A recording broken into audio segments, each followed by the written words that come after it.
Yes, indeed, ladies and gentlemen. Welcome back to the First Class, Second Place podcast. We are back from a hiatus. I am your host, Jason Enrique, and we have another very special guest in the house today. Now, before I introduce this guest, I want to say that there's always a first time for everything. Now, anybody that knows me knows that I've never done a political anything on First Class, Second Place, but I'm not opposed to anything and everything. Every audience already knows how much of an open book I am and so on and so forth. But you know what? Like I said, there's a first time for everything. And here we have a candidate for running for senator of New Jersey. Ladies and gentlemen, welcome Christina Khalil for U.S. Senate. How you doing? Good. Thank you so much for having me on the podcast and being the very first candidate on here. Yeah, well, I appreciate you guys coming over. I really appreciate it. But before we continue, I want to remind everybody that we are live at Bravery Studios in Garfield, New Jersey. Shout out to Scooter behind the glass, and also shout out to Steve, wherever you are, brother. I love you, bro. Catch you next time. All right, so first and foremost, like I said, thank you for coming on the show.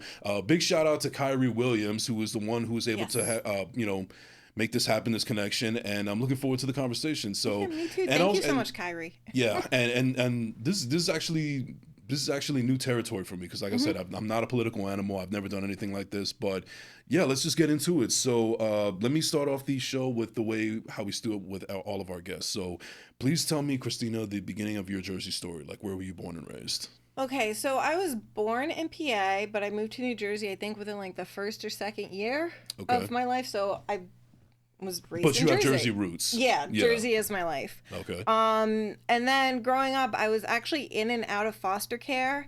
As a teenager, I was also a homeless teenager a couple times, and I used to stay at the Conklin shelter in Hackensack. It's changed now. Oh, wow. But so a few people actually, that know the area will actually know. That's my neck of the woods, actually. Yeah. I live in Hackensack, so. Yeah. So you probably know of the Conklin Youth Shelter. Well, I mean, I just live there. Okay. Okay. But you know what? I have family members that have been in that community for so long, so I'm pretty sure they know what you're talking about. So growing up, and with all my trials and tribulations, I was just like the number one thing I need to focus on is education, because something always inside of me said education is my ticket to freedom. So I pushed through. I got my high school degree, and then somehow I never thought I was going to go to college. I put an application in because someone was like, go to college, blah, blah, blah, whatever. And I was like, I don't know if it's for me, but I'll do one application and we'll see where it goes and we'll see what fate does. And I wound up getting accepted to Ramapo College of New Jersey for my undergrad. Oh, wow. And I was just like, okay, this is like, I guess I'm going to go. I guess I'm going to try it out.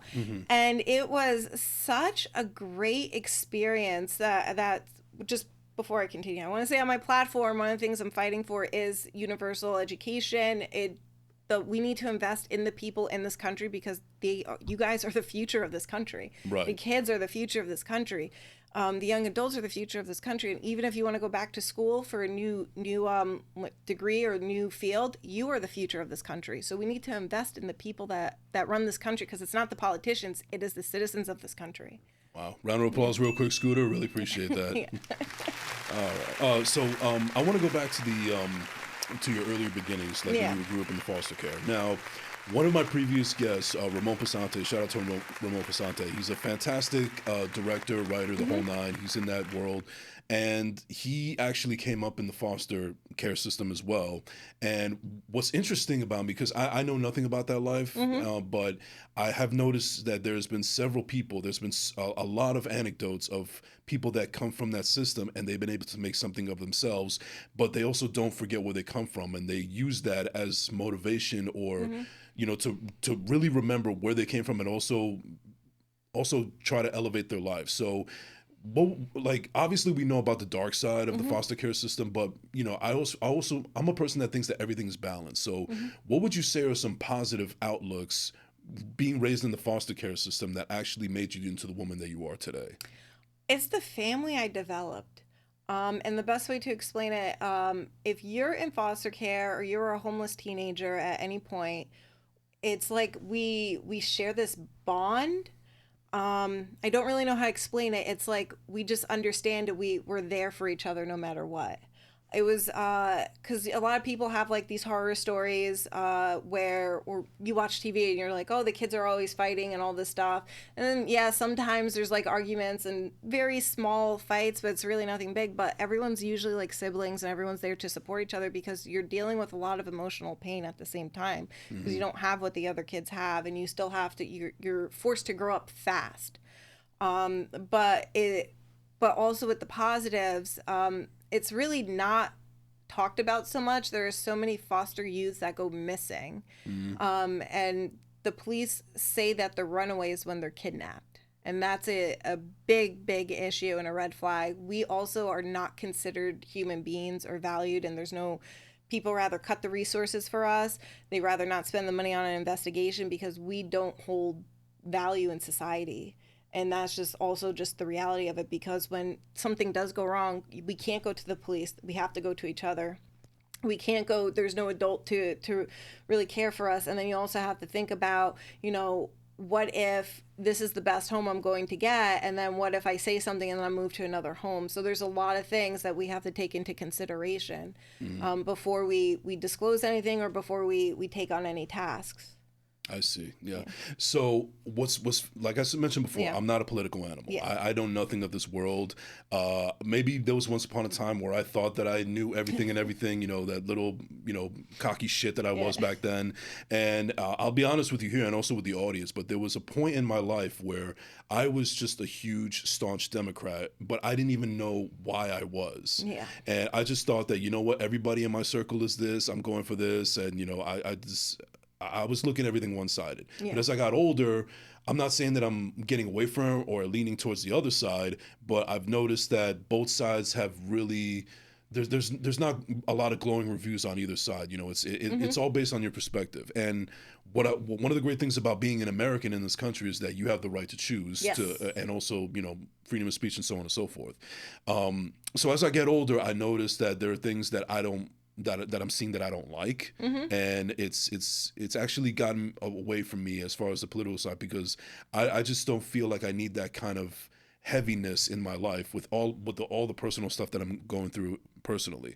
But some of it is unavoidable. I feel like one of the things that I preach about a lot on my show is I'm a mental health advocate, and I've gone through my struggles just like everybody else. And one of the factors that can play into it is politics because you have these people in office or these candidates or these are our constituents that are being part of the problem and not solving the problem. Like even though like I said, I don't know anything about politics, but I know that one of the factors of why my mental health could be affected is because inflation. And that's a real key. That's a connection. Yeah, exactly. So But for me, what I want to ask you is that I'm not in that world, as I've reiterated plenty of times right now, but I'm fascinated when people actually do get into that world, especially when they're up-and-comers. So with everything that you've gone through and everything that you've learned and everything that you're still going through and what you plan to do in the future, what is it about public service that actually really it really interests you? Like, why is public service so important to you? Okay, so my entire career I've been in public service. I'm a social worker and a therapist. So that would be that. I went back to school for my master's, and while I was going to school, COVID happened, and I was working frontline at the hospitals and going to school full time. And what I noticed was, we're in this field, we're here to help, we're here to make sure people stay alive, we're here to reunite families. And it wasn't that at the hospital, and it was starting to get really dark and very heavy for me. We're working at the hospital because these deaths and these family members and these human beings were just swept under the rug. Everyone just became numbers, and it became more about money. And it became, how can we get people into these beds faster? And it was a lot of fighting with administration at the hospitals, a lot of fighting with insurance companies. And then insurance companies saying, this person's not sick enough, so we don't think that it's treatment. I'm like, you have me, the nurse, and the doctor giving you these medical reports saying this person's sick. They can go out there and they can die. And the insurance will say, we'll try back in 24 hours. I'm like, they might not have 24 hours. And I'm like, this is someone's child. This is someone's sister. This is someone's mother and father. Like, what are you saying? But according to these people, and I'm sorry to cut you off, but they're just looking at them as statistics, not human beings. Money. Yes. It's numbers and money, and it started really hitting. We started coming into a wall, and when we were told to stop with the PCR tests and do the rapid tests. And we were like, the rapid tests are only 50% accurate. We cannot do that because we could put someone because we didn't know anything about COVID at that time, we could put someone COVID positive with someone negative, and these people are already high risk. Mm-hmm. The hospital said it's not a problem. We'll just move them in isolation afterwards. So you're seeing a lot of flaws in the system already. Oh my God. And these are, and these are flaws that were this is all policy choice. These guys had the free reign to do whatever they wanted because our policymakers did not hold corporations, the health insurance company, nobody accountable. They all, to this day, they have too much free reign. And it's up to the politicians, especially on a federal level, to reel them in and make that limitation. That's why our premiums go up every year, because they're also invested into their little stocks that they have. So they're making a ton of money. And they get they're bought out by the pharmaceutical companies as well. So they got two venues of income with them. But so they can continue to make the revenue. They can continue to increase the prices. And it's very important. If you have to research your politicians. And a lot of people say, like you, that they're not into politics, but your taxes go there. Your taxes keep getting raised. Yeah. You are impacted one way or another. You need to make sure that you are voting for the most ethical candidate, and a candidate that is not bought out by corporations. And I'm the only candidate in New Jersey that refuses to take any corporate donations. I actually signed a contract with witnesses, and if I took one corporate donation, I would have to withdraw and give up everything. Now, I read somewhere that because of your political affiliation, because you're not Democrat or Republican, in order to be even considered in the running, you have to you have to raise a certain amount of money. And what is that number again? Was it like 700,000, 750,000? No, in order to debate. In order to debate. Just to debate. So you could actually have a voice out. Well, yeah, I have a voice, but I want to sweep the floor with them. I see. So they told me, and it's all about money with them. So like, could they let me do it for free? Yes. Could they say $2,000? Yes. But they're making it so impossible because they know I'm such a threat that they said $750,000, Christina.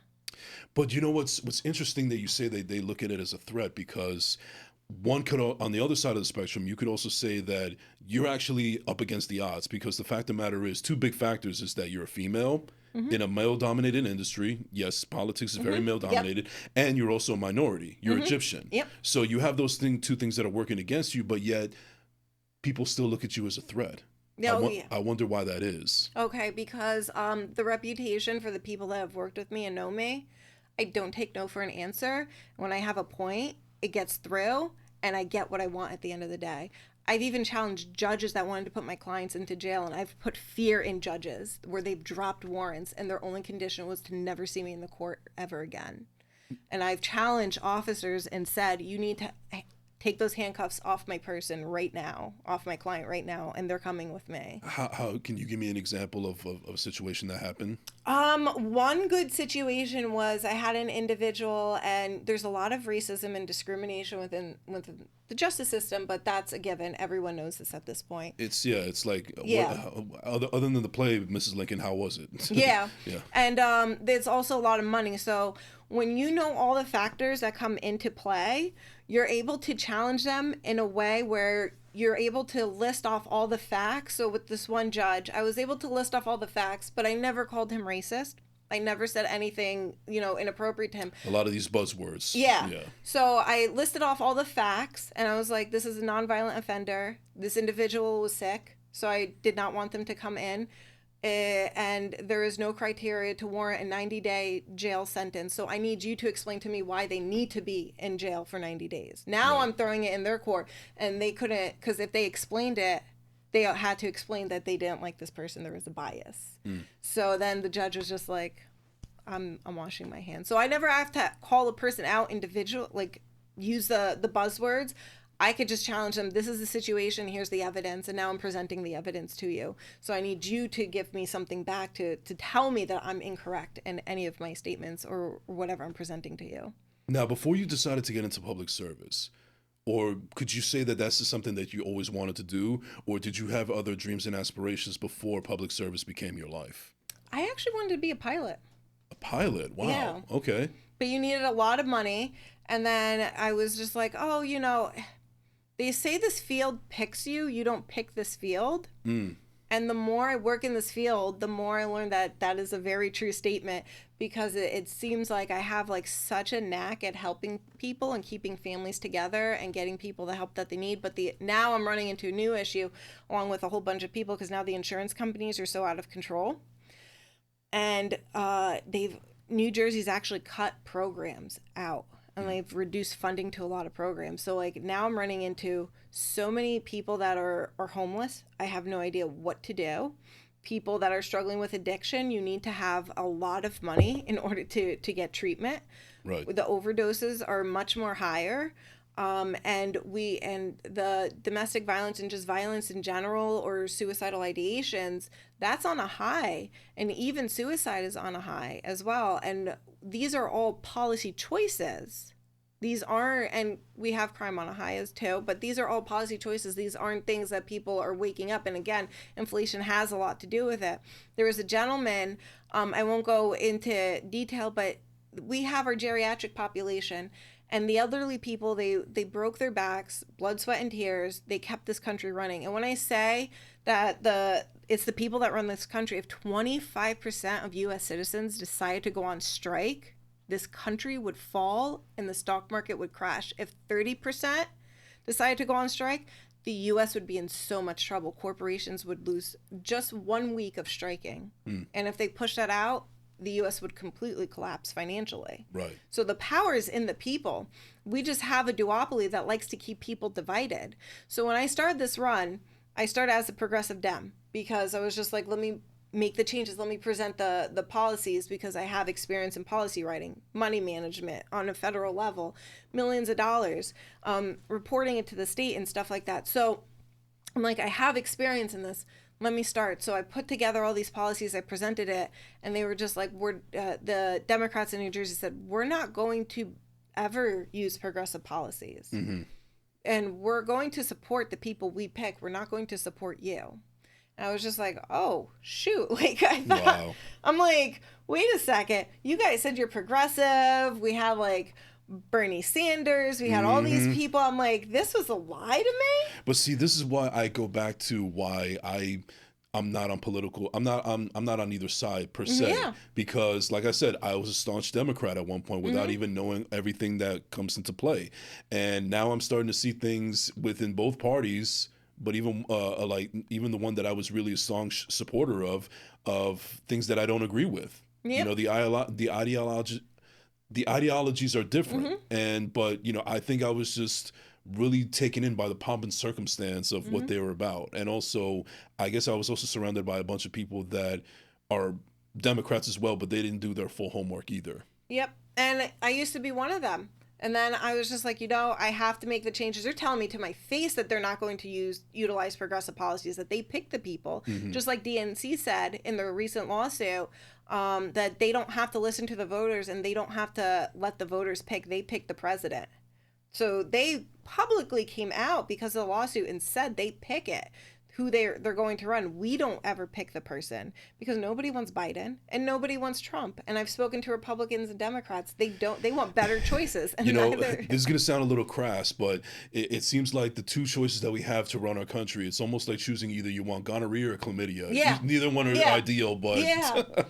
And then there are amazing candidates out there, but they are blocked. And I'm running as a Green Party in New Jersey because I'm about the unity, and I'm trying to the goal is to take voters from both sides. And I have been very successful so far. But I'm also part of a coalition of candidates, and we are a mix of independents, progressive Dems, and Green Party candidates.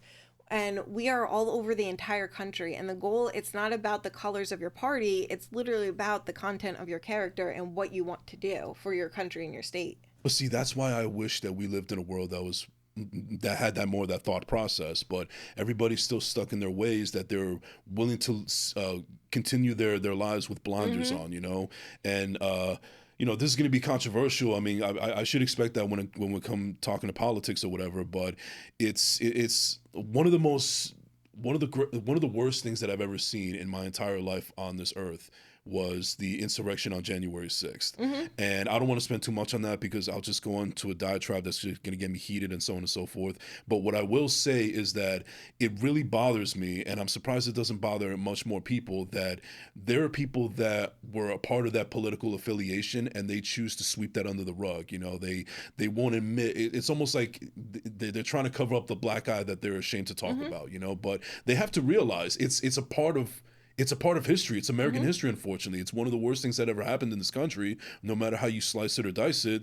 And it's just that they just don't want to acknowledge it. A person that's a MAGA person will tell me all these great things that, what would happen if Trump was our president and so forth. But then when I bring up the whole insurrection business, they either try to pretend like it didn't happen, or they don't want to talk about it, or they're ashamed, or they go the conspiracy theorist route, which I think is ridiculous. So those are my favorite people. You know what? I joke around all the time now that I feel like everybody. I actually respect the conspiracy theorists before we had all this technology, because back then it seemed like if you were a conspiracy theorist, somebody actually did their homework. They actually read books and they wrote reports and they did all this research and so on and so forth. In 2024, a conspiracy theorist, all you have to do to be considered a conspiracy theorist is just sit on the toilet, taking a shit and watching something on YouTube that you believe in. And now you could follow what they're saying. Now I'm a conspiracy theorist, when you're not even actually doing the actual research and so on and so forth. I don't even think that people that are doing these conspiracy theories can even read on a proper fourth grade level. So, well, we do have red MAGAs and we do have blue MAGAs. I didn't even know that was a thing. Oh my God, the blue MAGAs are just as insane as the red MAGAs. Yeah. They will insult you and your family and say you actually deserve to die. So I'm just like, the red MAGAs are like, you're gonna get, the red MAGAs are like, you voted for this and this is what you asked for. So they're like, they try and rub it in your face. Right. And then also on the other side, you have reverse racism. Oh yeah. So. Yeah. Oh, but that's a whole other issue. But. Wow, I lost my train of thought. You were talking. You introduced me to blue and red MAGAs. I didn't even know that. It's almost like, do you want the blue pill or the red pill? Oh yeah. So what I'm trying to do, because we have a ton of different progressives, I'm trying to pull them out. Right. And we really, in 2024, because there was this betting website, and my polls actually went up on this betting website of actually winning. So more people are putting money down on me, which is really kind of cool. That's awesome. But actually, if you have a gambling addiction, please go get help. Don't gamble on politics either. But I guess they have money to waste.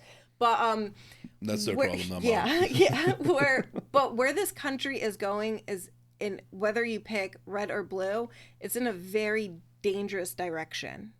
And that's why we need to build the infrastructure of progressive candidates, because what I do in my line of work as a federal U.S. Senate, I hold the president accountable, and I can challenge people, and I can make sure that we have policies that are going to protect the U.S. citizens and protect the residents of this country. And that's just not with our current president. That could be with anybody who's the commander-in-chief. Yes. Okay. And the people that are running, and this is the problem, they're all spineless jellyfishes.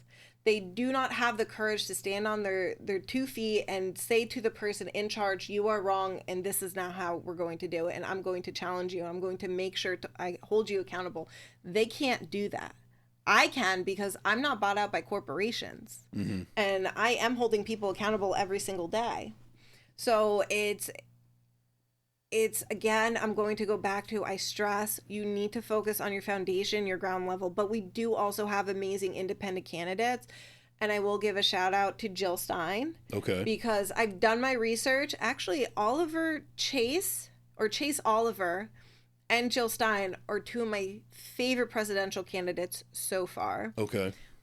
They are both, they will call it out like they see it. They are about their core principles, and they are about the people of this country. They are not about corporations. Right. You actually, on your social media, which everybody could follow at Christina for NJ, one of the posts that you did have is you have a picture of Jill Stein, Donald Trump, and Joe Biden. Yes. And it says here, the November 2024 ballot. Wouldn't you rather that voters are committed to not vote for Biden, vote for Jill Stein instead of Donald Trump? Maybe you can, I don't know who Jill Stein is. You kind of just brought it to my attention. So Yes. to educate me and also from my audience that is not familiar, like, what did you mean by behind this post? Okay, so we have two candidates, Biden and Trump. They are bought out by corporations.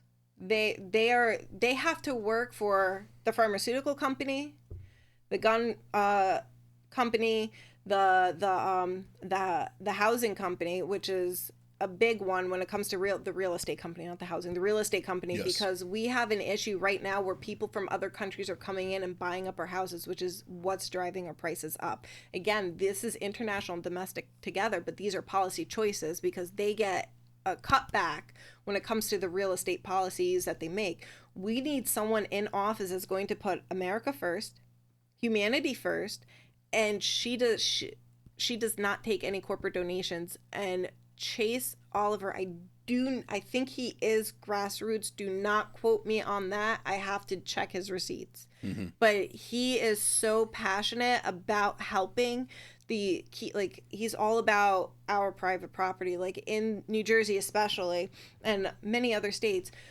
people buy houses, for example. You never own your own house in the state of New Jersey because if you don't pay your taxes, the government comes in and takes it. Right. So wouldn't it be nice to actually own the property that you bought? Mm-hmm. And wouldn't it be nice to have lower or maybe no housing taxes? Right. And then the school, because we could fund that federally. And a lot of people don't realize federal funding, that's not attached to your taxes. Mm-hmm. So our monetary system is, we are not only our own currency issuer, but we are not attached to the gold bar standard, which is huge, which means we hold the value of the dollar within ourselves. Correct. Essentially, if we were like cut off from the entire world, our dollar in the value of the dollar wouldn't go down and we could fund the entire country. So we need people that are going to federally fund. We could fully fund public schools finally. We could give everyone a chance at owning their own property. I'm planning to redesign immigration. That's one of my biggest things because we want what's currently happening in the immigration issue is people are getting locked up in these jail cells. The abuse is out of hand. We have the politicians allowing it to happen. Nobody is challenging the system and kids are going missing. And also there's this one PBS documentary I watched, but the kids are going missing because of the agriculture business. And it's easy to have child slaves in this country to work on farms. And that's where a lot of these kids are going. Or they're going into these underground, very unsafe environments. And I don't have to finish that sentence. I'm sure that everyone knows where that's going to go. Yeah. And again, nobody looks for these kids. So we need people that are going to go in and put humanity and put these common sense policies first. So wouldn't it be nice, because a lot of people are like, oh, immigration's an issue and the immigrants are coming and our government's giving them money. Those are policy choices that's meant to divide us. Mm-hmm. And because this entire country is based off of immigration. So immigration has never been an issue in the United States of America. It isn't. It isn't. You know, I always joke around, again, I always joke around how, you know, somebody will say something like, why don't you go back to your country? Mm-hmm. And I'm thinking to myself, well, are you Native American? Yep. Because everybody, unless you're Native American, everybody came from here on a boat some way, shape, or form. So, and I'm not minimizing I'm not minimizing how America was founded, but I'm talking about the current immigration issue. Right. Yeah. So the entire country, we're all immigrants. So the entire United States is based off of immigration. Immigration has never been a problem. It's our policymakers that want it to be a problem because they want us to focus on this division and this war and fighting against each other. Mm-hmm. When we can really redesign immigration, we can have better vetting processes, get people their citizenships faster, and build community centers and resources and get people working. So when people come over, they're not allowed to work for 6 months to a year. Wow. And then they're only stuck with limited income. And then they're also stuck with a lot of trauma and also assimilating to the American culture, which leads to them, I want to use a nice word, they want to be accepted. So a lot of times people are naive and gullible. Mm-hmm. And it's no fault to them. They're human. They're like, because the U.S. destroyed their country and forced them to come over here. And so whatever, they want to make friends, so then they wind up getting in trouble, and it's just a human trait, it's a human nature, because there's a lot going on. So it's like you really can't fault them, but again, it's our policymakers that are creating these environments. These are all policy choices. And then I don't want to go. Actually, I could go, which leads into our private prison booming industry, because now we are building more private prisons, and that's going to lead to the 13th Amendment being utilized more. They want crime because then they can put people into the prison. The corporations are getting things built up. So like it's not just in Alabama, but Alabama was in the news. So corporations are utilizing inmates to run their companies and build their supplies, and inmates aren't allowed to take sick days. It's very inhumane conditions, and if they take any days off, then it's a mark against their entire they can't get parole. They weaponize it against them. Well, if not to cut you off, but where do you get this information? Like, how do you do your research personally? Because since you are a politician, there may be some people out here that think that this is part of your anecdotes. This is what you have to do. This is what you have to say in order to get your message out there. I just want to know the validity. Like, where's your research in all of this information? It's literally all over the internet, and plus my work experience. So I have experience in addiction, mental health, prison, medical. So I have a lot of different experience. Like, you had addiction yourself at one point? No. But it's just my fields that I've worked in. Yeah. Okay. Yeah. That makes sense. And then you wind up seeing that everything's connected together. And I tell people, utilize independent news sources. Do not, please, I beg you guys, please do not use mainstream media, because they are bought out. And again, this is public information. If I donate $1 million to them, and a Democrat donates $2 million, they're going to run with whatever the Dem or Republican says, whoever donates more money. Again, money makes the world go round. Yep. So I can't stress enough, you guys have to use your independent media sources. And I'm on a lot, and that's why I prefer to do independent shows. I haven't gone on any mainstream. I don't think I will go on mainstream unless I'm going to debate somebody.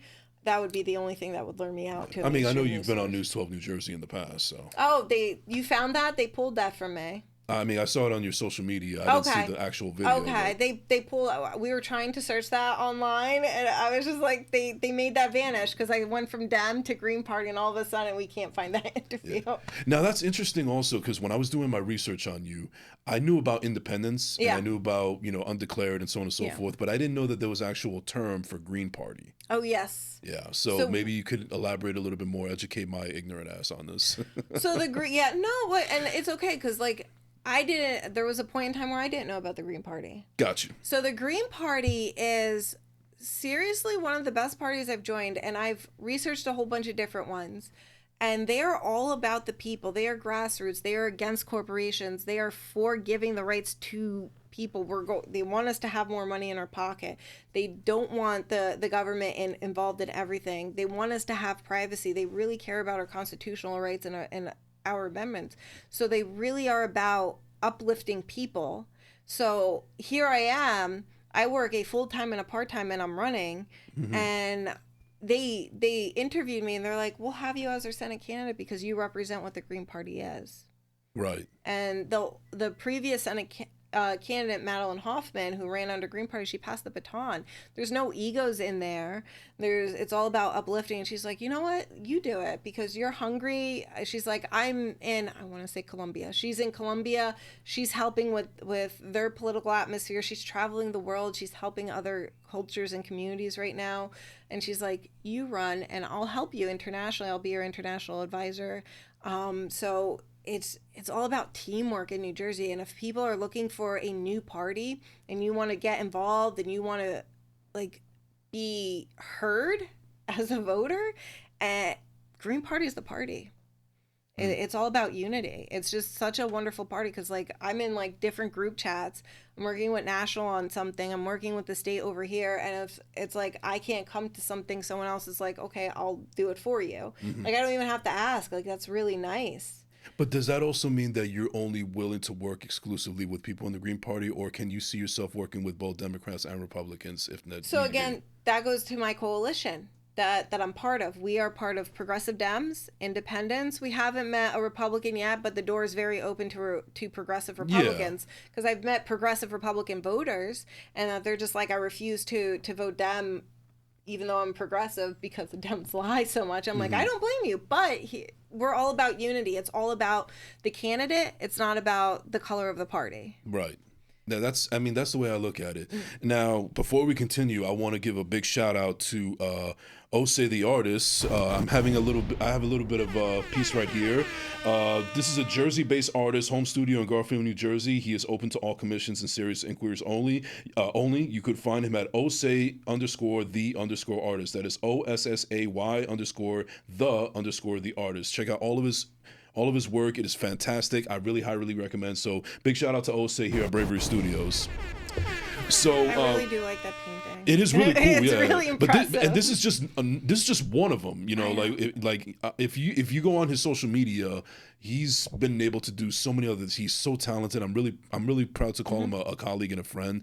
One of the coolest things about him, and I want to get him on the show one of these days and talk about it more exponentially, where he actually went to a concert in Brooklyn for this artist named Thundercat, and not only did they go to the concert, but he actually had his piece with him, and Thundercat from the stage saw it, and he asked him to bring it up, and he showed it to the entire crowd, and they invited him backstage and so on and so forth. It was one of the highlights of his life, and I couldn't be more proud of him. He deserves it. So yeah, big shout out to you, Ose. Can't wait to get you on the show as well, buddy. So all right, so back so I want to get a little bit personal here, and it's also kind of like fitting into the topic of politics. So I mentioned before plenty of times on the show already that I'm not a political animal. Yes. Now, one of the reasons why I try not to delve into that too much is because it's amazing how divided it really can make us people. And I'll give you two. It's designed that way.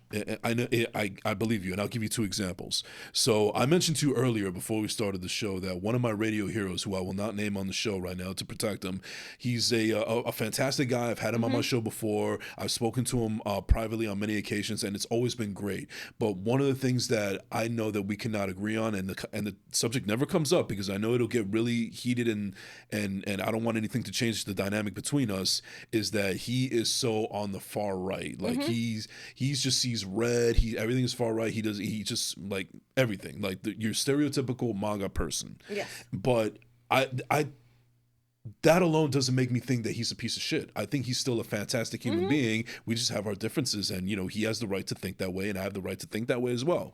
And then you also have a situation where I have a family member who is married to somebody that is also on that side. Yeah. And because we had a commander-in-chief with that affiliation with that party, it has now caused people in that party to have this toxic feel of superiority, that they automatically think that they're better than everybody, especially those that are not following with what they believe in. Yeah. And it has caused a lot of tension. I'll even add a third one. I know somebody whose sister and brother-in-law had to go to couples therapy because one was a Trump supporter, the other one wasn't, and it was causing so much tension and friction inside the house that divorce was actually on the table at one point. So the point that I'm getting at right here is that one of the things that's so nasty about politics in general is that it's always preaching unification, and it's not about red states or blue states, it's about the United States and so on and so forth. But we're not putting the work into it. Like we're talking all this rhetoric bullshit, but nothing's happening. I'm a person that believes that actions speak louder than words. So I'm hearing a lot of this, but I'm not feeling a lot of this. So that's why you could understand a person in my position has a lot of trepidation when it comes to people that are in this world. Yes, and I don't disagree. So when it comes to Trump and Biden and the arguments, it really goes with people's egos. They're not humble, and again, like, they're very closed-minded. Because if you look at Trump and Biden together, they are the same people. They have both been accused of sexual assault. They both had files illegally. They both support the same exact policies. And they both aren't taking care of this. They haven't taken care of this country. It's their needs come first. It's what's going to make them and their family money. We're all just sacrifices and pawns. So if you look at them policy wise, if you take the names away and look at the previous president's policies and the current president's policies, the same. Mm-hmm. And Biden even invited Trump to come to the White House recently to write a border wall policy, to build the wall across the around the country. So my biggest issue is, why do you want to prevent Americans from leaving? Because the wall is not, they can say all this stuff like, it's about immigration, blah, blah, blah, but that you're building a wall, around, but you're preventing Americans from leaving. Mm-hmm. You're preventing the freedom. Like, we're not supposed to be inside a wall. We should have the freedom to move wherever we want. Right. So that it's like, but people, if they don't want to be open-minded, and those are both, that couple that went to therapy, they would be considered blue and red MAGAs. Interesting. And that would be the extreme on both sides, because they're always going to forgive their candidate for the crimes they commit, but it's not okay if the other candidate does the same thing. They can't forgive the other candidate for literally copying and pasting. Yeah. And if you're looking at, again, independent news sources, and you're looking at current issues, it's copy and paste. It's literally the same rhetoric over and over and over and over again. So I really urge people, you guys, we as a country, it is up to the voters to fix this country. It is up to the citizens. We run this country. It's up to us to make sure it's better. Well, at the end of the day, we all have that power. We just don't exercise it enough. Yeah.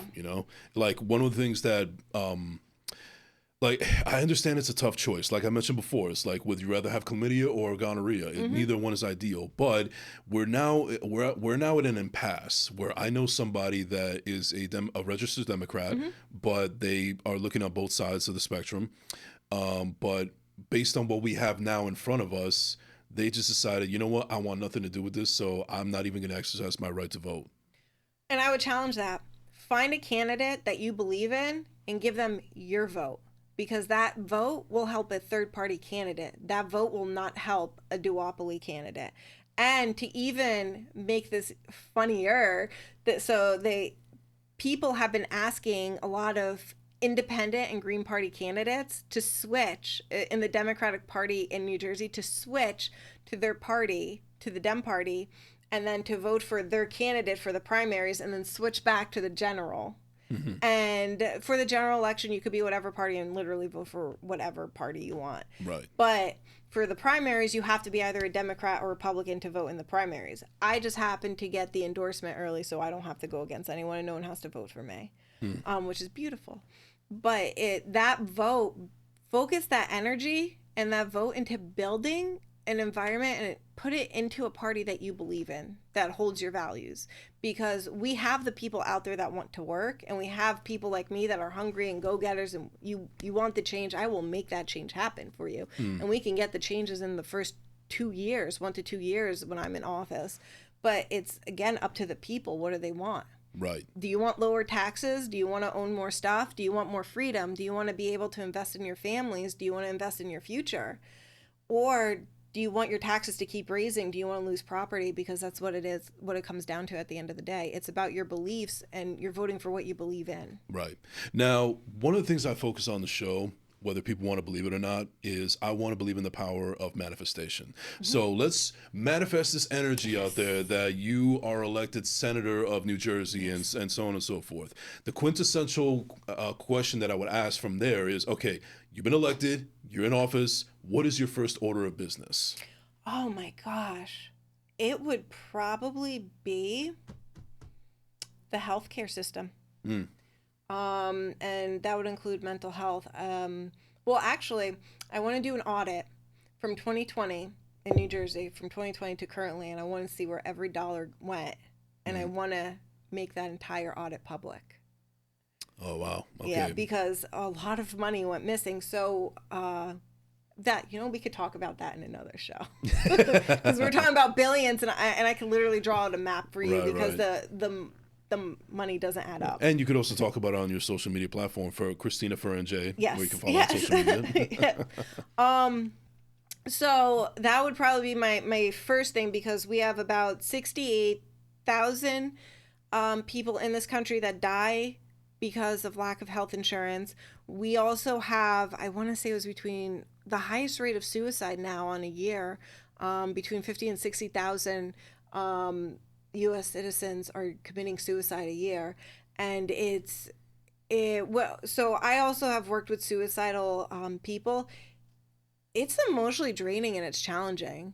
You're speaking to one right now, actually. Yeah, it's challenging because you don't know if that person's going to come back the next day or if you're going to hear them. Yeah.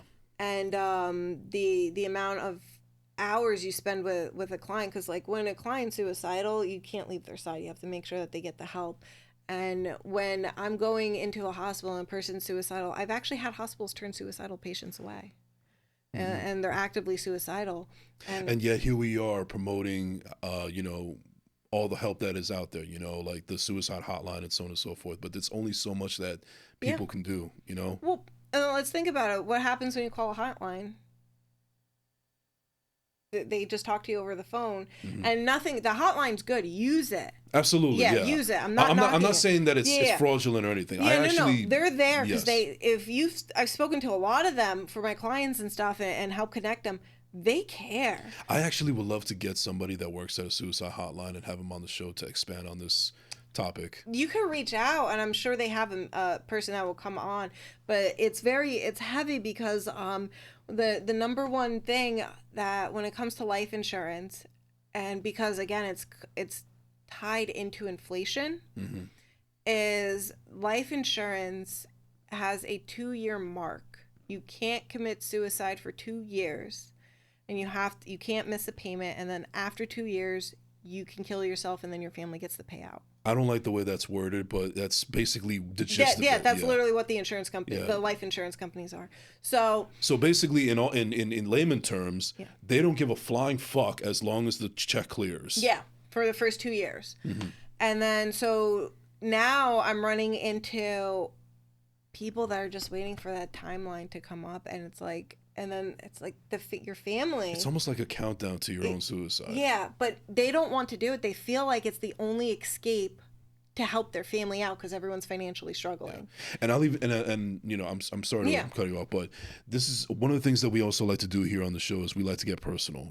I'm not afraid of being vulnerable in front of the audience, and I stress that for my guests as well. And it's actually great that we're talking about this conversation right now because, to be perfectly blunt with you, I've talked about plenty of my mental health struggles on the show plenty of times.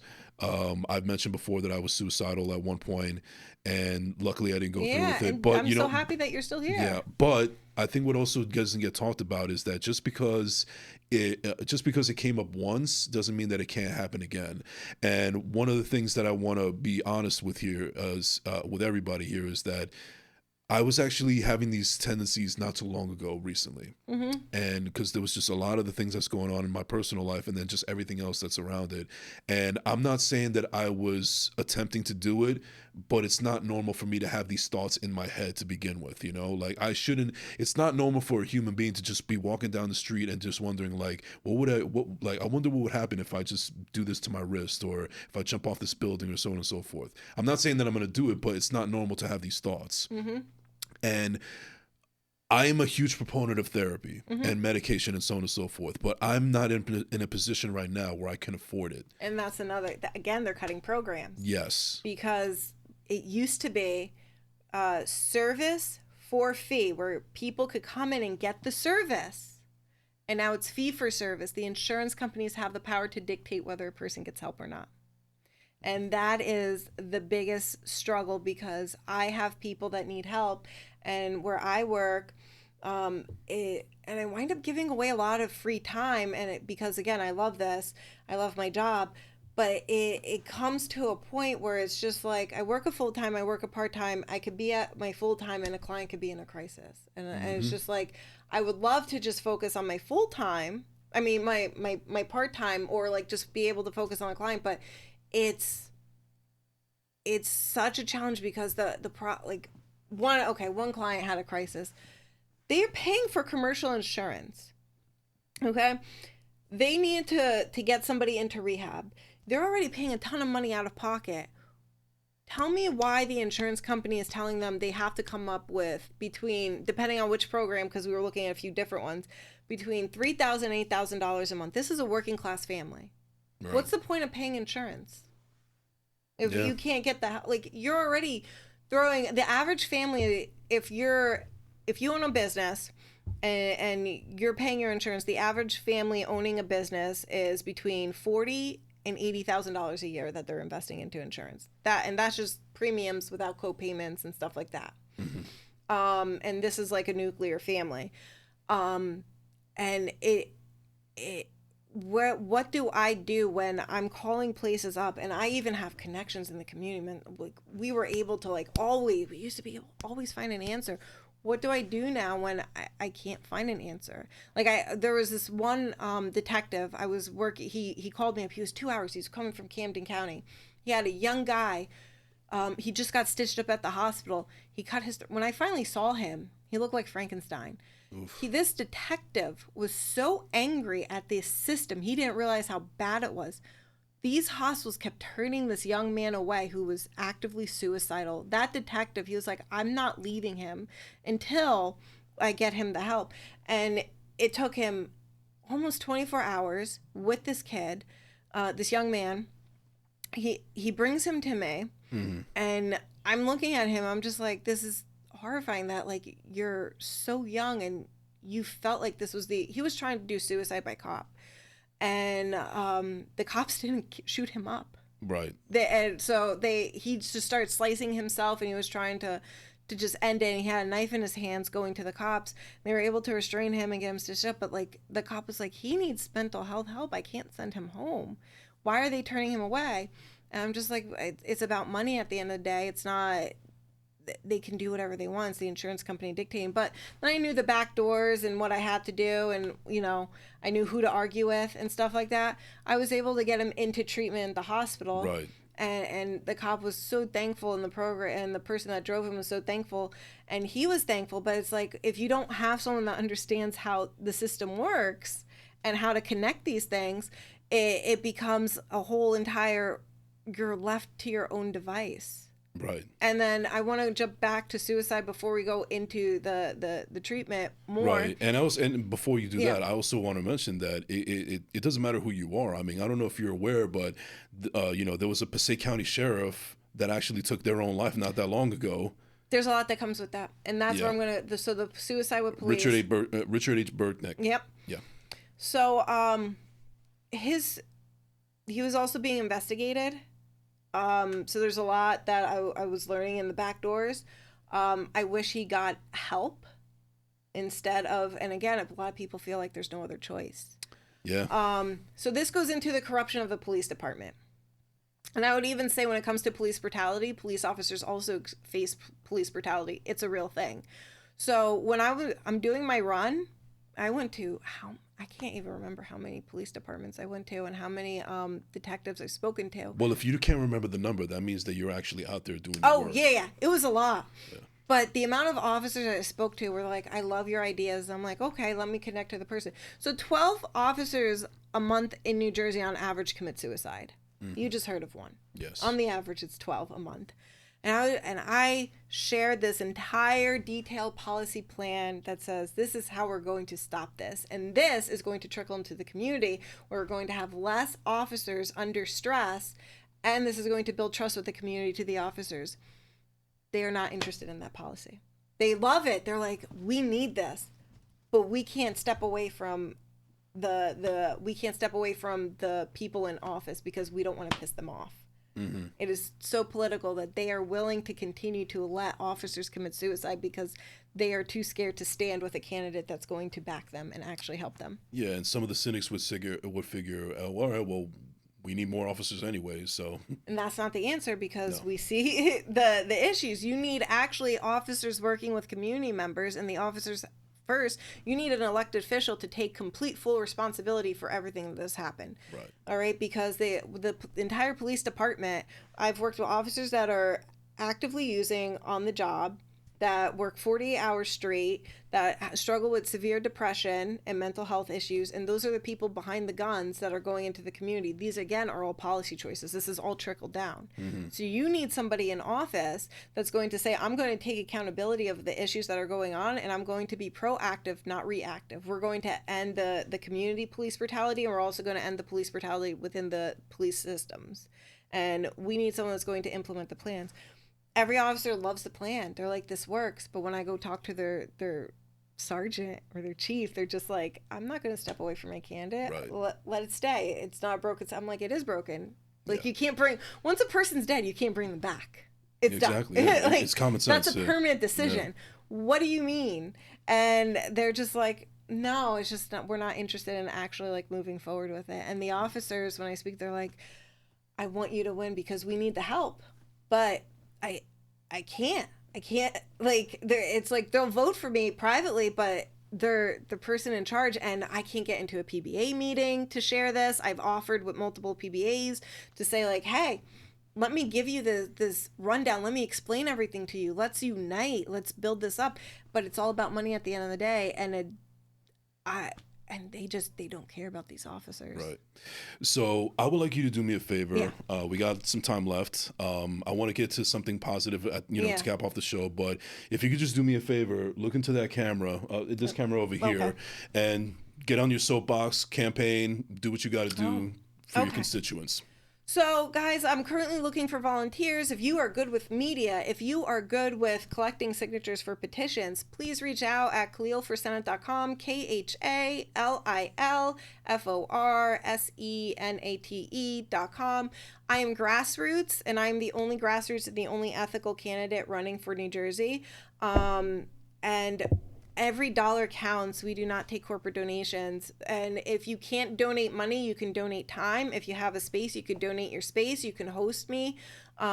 And if you guys have any questions, shoot me an email through my website. We respond in like 48 hours. And if it's a very intense question, I can always break it down and I'll respond personally. We are a tiny team. Everyone's volunteering on my team. I'm not getting paid for this. No one else is getting paid for this. But so the money we do get, it's all toward material to like just advertise me. And also I'm trying to develop a force the debate group because I want to debate. I do not believe I need to have $750,000. That's kind of a ridiculous amount, and that is only that amount is to try and force me to take corporate donations, and I won't do that because then I'm in the pockets of the corporations, and I want to take the voters with me to office. So because together and united we can make a change. United we stand strong, divided we fall, and that is what's happening. That's why we keep losing, because we are divided. Right. All right. Round of applause real quick, Scooter. Yeah. All right. So we're about to close out this episode in a little bit. So like I said, I want to end things on a little positive note here. So a question that I always ask my guests, because I'm such a movie buff and a movie nerd and so on and so forth. And, I guess part of it goes along the lines with manifestation. So let's say hypothetically we live in a universe where they're making a movie out of the life of Christina Khalil. Who is a favorite actress of yours that you would love to see portray your character? I wouldn't say there's a favorite actress. I look up to community leaders. So there isn't really famous people that I look up to. Political answer. No, let's keep it real. no, it's not. It's the people that got me are community leaders. They're not even in politics. They're just like, why can't you run for Senate? Right. But let's just have a little fun with it. Let's try to stay with the program if we can. Okay. You know what? I would say Angelina Jolie, because she's really challenged the international world recently. Okay. All right. You see, we found a happy medium right there. Yeah. Perfect. I respect the hell out of her. Yeah. And the way she's challenging the system currently, and she's speaking up and she's putting it all on the line. I have nothing but respect for her. That's awesome. All right. That's a great answer. And also bonus question. You're from Jersey. Yes. Is it a pork roll or is it a Taylor ham? Oh gosh, Taylor ham. Thank you. That's what I've been saying. Yes. But then I know there's like this North and South Jersey war. Yeah, but you know, like, listen, South Jersey is wrong, but still vote for me, guys. Even Michael Jordan had a bad game here and there. Yeah, so. All right. Well, anyways, ladies and gentlemen, that is going to do it for this episode of First Class, Second Place. Thank you so much to my guest, Christina Khalil, for coming through here. Anybody you want to give a shout out to really quick before we close out? I want to give a shout out to my boyfriend Ty. My friend Deshonda in Newark, and if you're in Newark and you work within the communities, you know Deshonda. She is very passionate. And I would just give a shout out to both of them. They're my inspirations to keep pushing me forward. And the way you said Newark, that goes to show where your roots really are. So thank you very much. All right. So, ladies and gentlemen, you can find Christina Khalil at Christina4NJ on social media, all platforms, specifically Instagram. And you can find me at I am Jason Enrique on all social media platforms. Just type in Jason Enrique. You'll find me right there. Yeah. Christina, thank you so much for coming through here. Really appreciate it. We'll look forward to having you on the show again in the future. Anytime you want me on. Yeah, absolutely. And ladies and gentlemen, thank you so much for tuning in. This has been the First Class, Second Place podcast. We out.